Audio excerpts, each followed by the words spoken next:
Hey everyone, this is Matt from Creative. Now today we're here in New York City. This is the first snow of the year, and this is just going to be a video on the the 10s Max and how it does in cold, because in the past some iPhones, when they're out in the cold, they tend to freeze up and die because the battery gets too cold.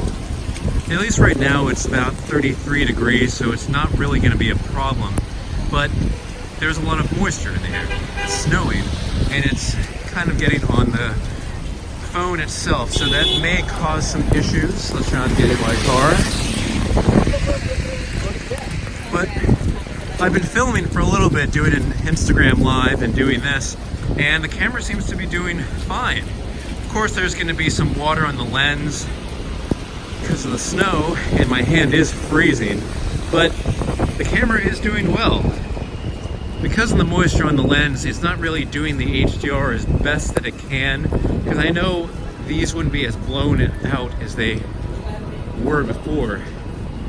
But it's really interesting. It's, what is it, November 15th or 16th, and we already have snow.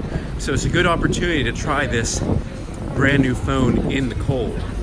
So if you have any questions, because I know I made a video about the 6S in the cold and how it did die, I think they've made a lot of improvements since then.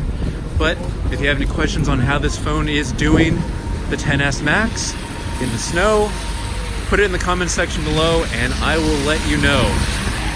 In the meantime, stay warm, and I'll see you guys in the next video.